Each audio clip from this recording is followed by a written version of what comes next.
మా అత్తగారింట్లో నా మాటే వినాలి, నా మాటే శాసనం, నా మాటే వేదం.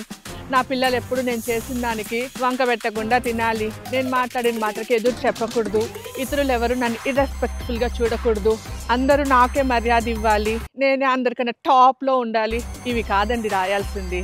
ఉద్యోగం దగ్గరికి వచ్చినాక 2-3 పార్ట్స్ ఉన్నాయి. ఇక్కడ పండంటి బిడ్డకు జన్మనివ్వాలి. మళ్ళీ ఇక్కడ నాకు కొడుకు పుట్టాలి, కూతురు పుట్టాలి అనేసి మాత్రం పెట్టుకోకండి. మీ ఇప్పుడు చెప్పేటివి ప్రతి ఒక్కరు చూసే ప్రతి ఒక్కరు, ఈ పోర్టల్ కి జాయిన్ అయ్యే ప్రతి ఒక్కరు ఖచ్చితంగా పేపర్ పైన రాయాల్సినదే. ఆ రోజు క్లాస్ లో స్క్రీన్ పైన కల్పించే టైంలో మీరు యూట్యూబ్ లో జాయిన్ అయ్యి ఇప్పుడు రాసాను చెప్పండి కాదు. అందరి కోసం ఒకే చిట్ రాయొచ్చా? ఒక్కొక్కరి కోసం ఒక్కొక్కటి రాయాలంటే ఈ వీడియో చివరి వరకు ఫాస్ట్ ఫార్వర్డ్ చేయకుండా చూడండి. నమస్తే అండి, శ్రీమాత్రే నమః, ఓం శ్రీ గురుభ్యో నమః. మనము 11-11 పోర్టల్ చేసాం. మళ్ళీ ఎందుకు వచ్చిందండి 11-11 పోర్టల్ అయిపోయినాక మళ్ళీ వస్తుంది, ఈమెతో ఏం తలకాయ నొప్పి మాకు అనుకుంటున్నారా? అవునండి, మిమ్మల్ని విసిగిస్తూనే ఉంటాను.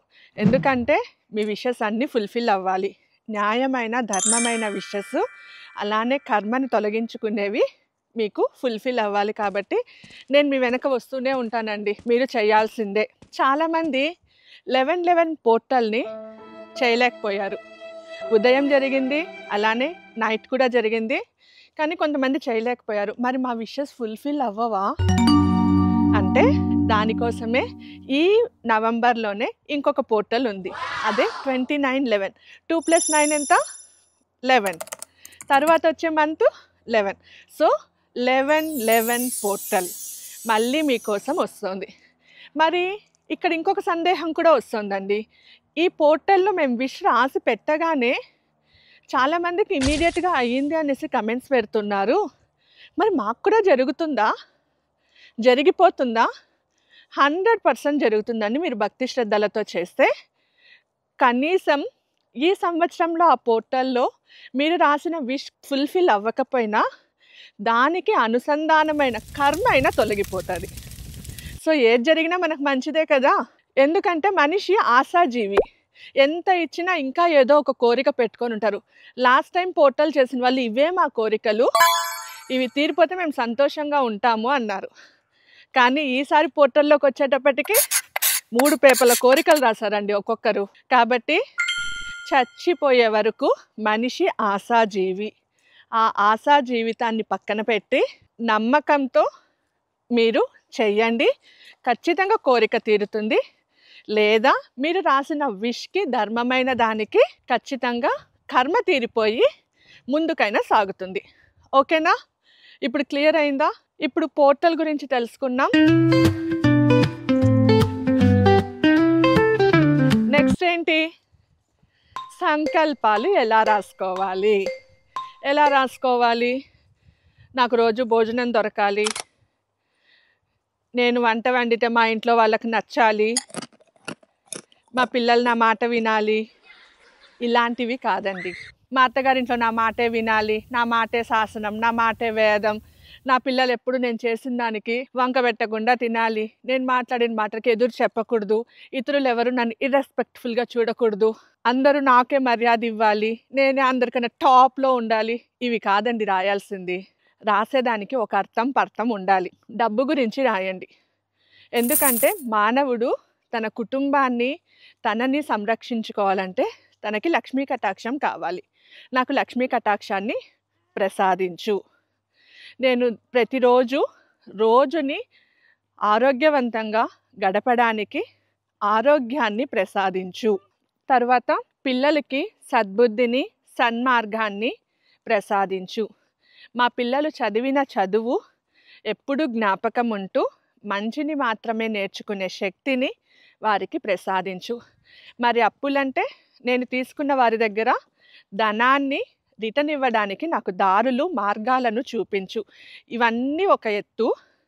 తర్వాత ఉద్యోగం దగ్గరికి వచ్చినాక 2-3 పార్ట్స్ ఉన్నాయి. ఇక్కడ ఉద్యోగం రాలేని వాళ్ళు ఉన్నారు, అలానే నెక్స్ట్ కొత్త ఉద్యోగానికి ట్రై చేయాలనుకున్న వారు ఉన్నారు. ఈ జాబ్ కాదు, నాకు ఈ జాబ్లో సాటిస్ఫాక్షన్ లేదు, ఇంకొక జాబ్కి వెళ్ళాలనుకున్న వాళ్ళు ఉన్నారు.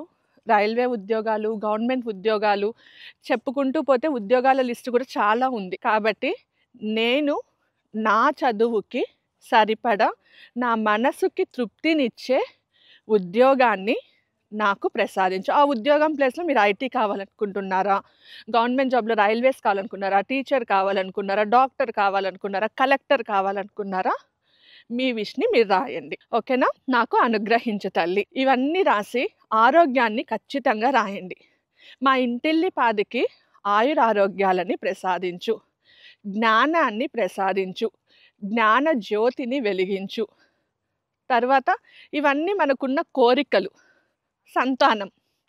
సంతానాన్ని నాకు, నా భర్తకి లేదా నా భార్యకి నాకు సత్సంతానాన్ని అనుగ్రహించమ్మా. నా గర్భసంచిని శక్తివంతం చేసి సత్సంతానాన్ని మోసే శక్తిని నాకు ప్రసాదించి నన్ను అనుగ్రహించు. ఈ సంవత్సరం లోపల, అంటే ఇప్పుడు 29/11/2025 చేస్తున్నారు కదా, 29/11/2026 లోపు నేను గర్భాన్ని ధరించాలి అనేసి రాసుకోండి. గర్భంగా ఉన్నవాళ్ళు పండంటి బిడ్డకు జన్మనివ్వాలి.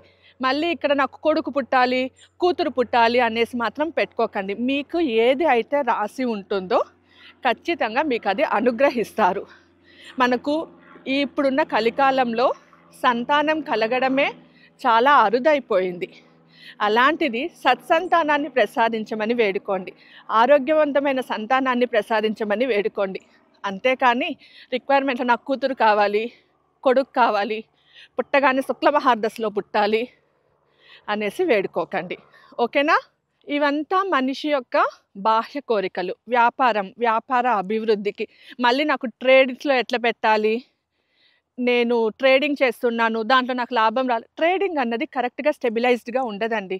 అలాంటి దాంట్లో మీరు ఎలా పెడతారు? రూపాయి వెంటనే 10 రూపాయలు అంటే దానికి పరిగెడతారు. అలా పరిగెత్తడం అత్యాశ అవుతుంది. అత్యాశతో ఏ పని చేసినా మీకు అది కలిసి రాదు, ఒకరోజు కిందకు తోసేస్తుంది. కాబట్టి ఇలాంటివి వద్దు. వ్యాపార అభివృద్ధి, జ్ఞాన అభివృద్ధి, ఆరోగ్య అభివృద్ధి, సంతాన అభివృద్ధి, వంశ అభివృద్ధి పెంచమని వేడుకోండి. జన్మలలోనూ మన ఆత్మకి సంరక్షణ, మన ఆత్మకి శక్తి కావాలంటే దానికేం అడగాలి? ఇవన్నీ మీరు మామూలుగా రాస్తుంది. ఎవరు చెప్పినా చెప్పకపోయినా, ఏ గుడికి వెళ్ళినా, ఏ కొండలెక్కినా ఇవి మాత్రం అడగక ఆపరు.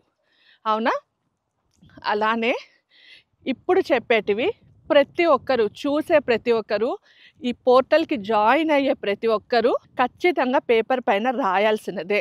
ఏంటంటే, నాకు ఆధ్యాత్మిక మార్గాన్ని మంచి సద్గురువులను ప్రసాదించి ఆధ్యాత్మిక మార్గం వైపు నడుస్తూ జ్ఞానజ్యోతిని వెలిగించుకునే శక్తిని నాకు ప్రసాదించమ్మా. బాహ్యమైన కోరికల నుంచి నన్ను విముక్తుడిని చెయ్యి. బాహ్యమైన కోరికల నుంచి నాకు మోక్షాన్ని ప్రసాదించు. పంచభూతాలకు, సప్తనదులకు, ఇంద్రాది అష్టదిక్పాలకులకు, ఆదిత్యాది నవగ్రహాది దేవతలకు, త్రిమూర్తులకు, త్రిమాతలకు, విశ్వశక్తికి నేను నిరంతరం శిరస్సు వంచి నా నమస్కారాలు తెలుపుతూ ఉంటాను.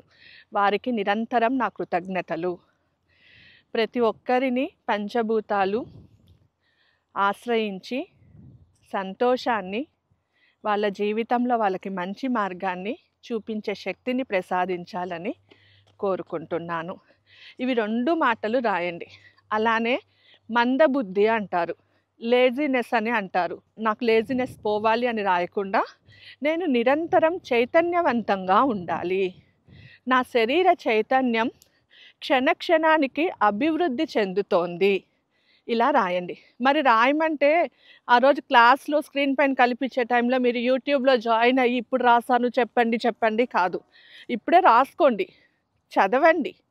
చదివి తప్పులేమన్నా ఉంటే మళ్ళీ రాసుకోండి, అది చదవండి. అప్పటికి తప్పులు కనిపిస్తే 3వ సారి రాయండి. ఇలా 3-4 సార్లు క్లాస్ ముందే రాశారంటే కరెక్ట్ చిట్టి మీ దగ్గరకు వస్తుంది. దాంతో ఏం చేయాలన్నది నేను క్లాస్లో నేర్పిస్తా. ఇంకొకటి, అందరి కోసం ఒకే చిట్టి రాయొచ్చా? ఒక్కొక్కరి కోసం ఒక్కొక్కటి రాయాలంటే మీకు, మీ భర్త, మీ పిల్లల కోసం ఒకటి రాసుకోండి. మీకు చాలా దగ్గరైన వాళ్ళ కోసం మాత్రమే ఇంకొకటి రాయండి. అంతేకాని కావలసింగా వేరే వాళ్ళ జీవితాల్లోకి వెళ్ళి వాళ్ళ కర్మలను మోయకండి, ఇబ్బంది పడతారు. ఓకేనా? మరి 2911 పోర్టల్కి మీరు సిద్ధంగా ఉన్నారా? అయ్యో రామా, చెప్పడం మర్చిపోయాను. ఈ వీడియో చివరి వరకు ఫాస్ట్ ఫార్వర్డ్ చేయకుండా చూడండి, ఎందుకంటే ప్రతి పాయింట్ ఇంపార్టెంట్. అలానే లైక్ చేసి, షేర్ చేసి, కమెంట్ చేయండి. చాలామందికి ఇది రీచ్ అయ్యేలా చేయండి. ఇంకొక కొత్త ఆప్షన్ వచ్చిందండి యూట్యూబ్లో, పెట్టగానే హైప్ ఇవ్వండి, చాలామందికి రీచ్ అవుతుంది. దీనివల్ల మీరే కాకుండా ఇతరులు కూడా సంతోషంగా ఈ పోర్టల్కి జాయిన్ అయ్యి వాళ్ళ విషెస్ని కూడా ఫుల్ఫిల్ చేసుకుంటారు. ఇంతటితో సెలవు తీసుకుంటున్నానండి. సర్వేజన సుఖినో భవంతు. ఓం శ్రీ గురుభ్యో నమః. ఓం శ్రీ మాత్రే నమః. స్వస్తి.